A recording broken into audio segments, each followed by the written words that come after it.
శ్రీమాత్రే నమః. మార్గశిర మాసంలో మీ భర్త సంపద పెరగాలంటే ఆడవాళ్ళు ఇలా చేయండి. లక్ష్మీ కటాక్షం కలుగుతుంది.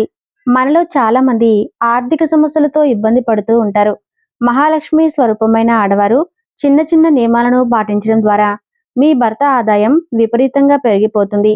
మీ భర్తకు అదృష్టం తీసుకురావాలంటే అది ఆడవారి చేతుల్లోనే ఉంటుంది. కాబట్టి వివాహమైన ఆడవారు ఎలాంటి విధి విధానాలను పాటించడం ద్వారా తన భర్తకు అఖండ రాజయోగం సిద్ధిస్తుందో ఈ వీడియోలో తెలుసుకుందాం. ముందుగా అందరూ ఈ వీడియోకి ఒక లైక్ కొట్టి ప్రతి ఒక్కరూ జై శ్రీరామ్ అని కామెంట్ చేయండి. ప్రతి స్త్రీ తెల్లవారుజామున నిద్రలేవాలి. మరీ ముఖ్యంగా ప్రతి శుక్రవారం బ్రహ్మ ముహూర్తంలో నిద్ర లెగిస్తే ఆ ఇంట లక్ష్మీదేవి తాండవిస్తుంది. కాబట్టి వివాహమైన ఆడవాళ్ళు తప్పనిసరిగా ప్రతి శుక్రవారం బ్రహ్మ ముహూర్తంలో నిద్రలేచి ఇంటి గడపలకు పసుపు రాసి ఇంటి గుమ్మం ముందు ముగ్గు వేసుకుంటే మీ భర్తకు విపరీతంగా అదృష్టం కలిసి వస్తుంది. అలాగే లక్ష్మీదేవి ఆశీర్వాదంతో మీ ఇల్లంతా ఐశ్వర్యంతో నిండిపోతుంది. ప్రతి స్త్రీ తెల్లవారుజామున నిద్రలేవాలి.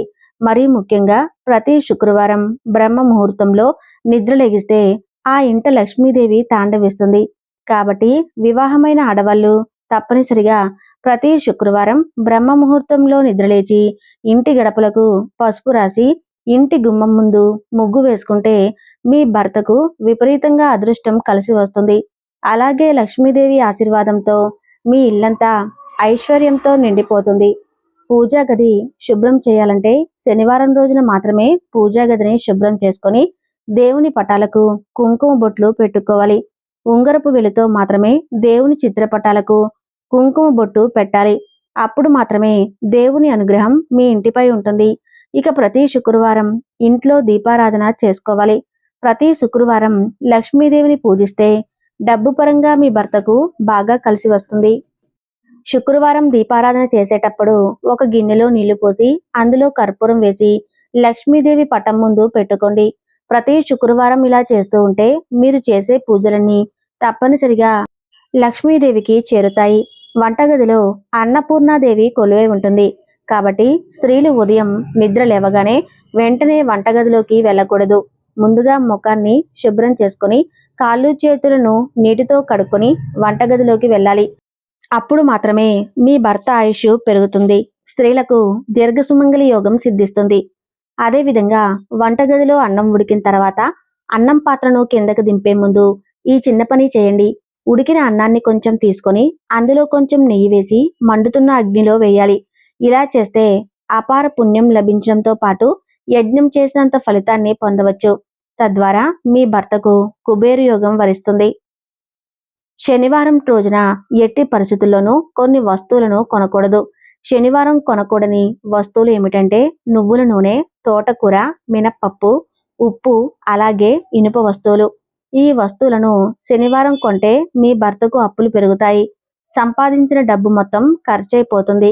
తరచూ ఆర్థిక సమస్యలతో ఇబ్బంది పడేవారు, కుటుంబ సమస్యలతో సతమతమవుతూ ఉన్నవారు ఏదైనా ఒక మంగళవారం నాడు జంట నాగులకు పాలతో అభిషేకం చేసి ఒక చిన్న దీపం వెలిగించండి. ఈ పరిహారాన్ని పాటిస్తే వెంటనే డబ్బు సమస్యలన్నీ తీరిపోయి మీ కుటుంబానికి అఖండ కుబేర యోగం కలుగుతుంది. వివాహమైన ఆడవారు ఎట్టి పరిస్థితుల్లోనూ మంగళవారం తలస్నానం చేయకూడదు. అలాగే గురువారం కూడా స్త్రీలు తలస్నానం చేయకూడదు. గురువారం తలస్నానం చేస్తే విపరీతమైన ఆర్థిక కష్టాలు ఏర్పడతాయి. కానీ శనివారం రోజున మాత్రం తప్పనిసరిగా ఆడవాళ్ళు తలస్నానం చేయాలి. ప్రతి శనివారం ఆడవాళ్ళు తలస్నానం చేస్తే మీ ఇంటి శ్రేయస్సు పెరుగుతుంది. ఇక ఆడవారు ఎట్టి పరిస్థితుల్లోనూ రాత్రి సమయంలో తలస్నానం చేయకూడదు. అదేవిధంగా రాత్రి నిద్రపోయే ముందు ఆడవారు తప్పనిసరిగా ఒక కర్పూరాన్ని వెలిగించి మీ ఇల్లంతా కర్పూరం పొగను వేయండి. లక్ష్మీదేవి అనుగ్రహం సులభంగా లభిస్తుంది. కర్పూరం నవగ్రహాల్లో శుక్రుడికి సంబంధించింది. కాబట్టి రాత్రి సమయంలో కర్పూరం వెలిగిస్తే శుక్రుడి బలం పెరిగి మీ భర్త ఆదాయం విపరీతంగా పెరిగిపోతుంది. ప్రతి ఒక్కరూ తప్పనిసరిగా శంకుపుష్పం మొక్కలు పెంచుకోండి. ఈ శంకుపూల మొక్క విష్ణుక్రాంత వృక్షానికి చెందినది. శ్రీ మహావిష్ణువుకి అలాగే లక్ష్మీదేవికి ఈ యొక్క మొక్క ఎంతో ప్రీతికరమైనది. కాబట్టి ఎవరైతే శంకుపూల మొక్కను పెంచుకుంటారో అలాంటి ఇళ్లలో ఆర్థిక సమస్యలు తీరిపోయి విపరీతమైన ధనలాభం కలుగుతుంది. మీ భర్త ఇంటి నుండి బయటకు వెళ్ళేటప్పుడు కుంకుమ బొట్టు కానీ విభూది బొట్టును కానీ పెట్టండి. మీ భర్తకు విపరీతమైన అదృష్టం కలిసి వస్తుంది. మీ ఇంట్లోకి ధనలక్ష్మీదేవి అడుగు పెట్టాలంటే పెళ్ళైన ఆడవారు తమ చేతులతో పసుపు రాసుకొని మీ అరచేతి ముద్రలను మీ ఇంటి గోడ బయట అంటించండి.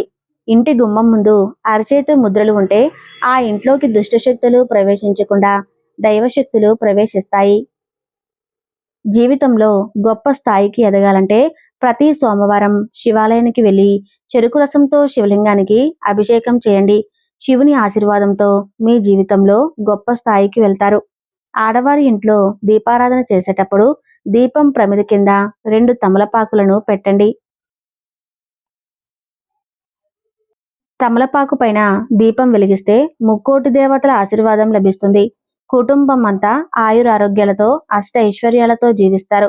అదేవిధంగా రావి ఆకు పైన దీపాన్ని వెలిగిస్తే సర్వ పాపాలన్నీ తొలగిపోయి అలాగే జాతక దోషాలన్నీ తొలగిపోయి జన్మజన్మల అదృష్టం కలుగుతుంది. అదేవిధంగా లక్ష్మీ స్వరూపమైన తులసి కోటలో ఒక చిన్న దీపం వెలిగించి తులసి మొక్కకు నమస్కారం చేసుకుంటే సకల సౌభాగ్యాలు కలుగుతాయి. ప్రతి శనివారం ఆంజనేయ స్వామి దేవాలయానికి వెళ్ళి హం హనుమతే నమః ఈ మంత్రాన్ని మీ మనసులో చదువుతూ ఆంజనేయ స్వామికి 5 ప్రదక్షిణాలు చేయండి. ఆంజనేయ స్వామి ఆశీర్వాదంతో మీ ఇంటి సంపద విపరీతంగా పెరిగిపోతుంది. ఇక ప్రతి ఒక్కరి పూజా గదిలో తప్పనిసరిగా లక్ష్మీ గణపతి చిత్రపటాన్ని పెట్టుకోవాలి. పూజా గదిలో లక్ష్మీ గణపతి చిత్రపటం ఉంటే మీ ఇంటి సంపద క్రమక్రమంగా పెరుగుతుంది. మీ ఇంటిపై లక్ష్మీదేవి ఆశీర్వాదం ఉంటుంది. విపరీతమైన అప్పుల సమస్యలతో ఇబ్బంది పడేవారు ప్రతి గురువారం నాడు అరటి మొక్క దగ్గర దీపం వెలిగిస్తే అప్పుల సమస్యలన్నీ వెంటనే తీరిపోతాయి. పెళ్ళైన ఆడవారు తప్పనిసరిగా ప్రతి శుక్రవారం శ్రీ సూక్తం చదవండి. ఇక మీ ఇల్లంతా డబ్బుతో నిండిపోతుంది. అంతటి శక్తి శ్రీ సూక్తానికి ఉంటుంది. పెళ్ళైన ఆడవారు ప్రతి ఏకాదశి నాడు తప్పకుండా ఉపవాసం ఉండాలి. ఏకాదశి రోజున స్త్రీలు ఉపవాసం ఉంటే మీ కుటుంబంలో ఎలాంటి కష్టాలు ఏర్పడకుండా మహావిష్ణువు ఆశీర్వాదం కలుగుతుంది. ఈ వీడియోలో ఉన్న సమాచారం మీకు నచ్చినట్లయితే ఉపయోగపడినట్లయితే తప్పకుండా వీడియోకి లైక్ చేసి జై శ్రీకృష్ణ అని కామెంట్ చేయండి.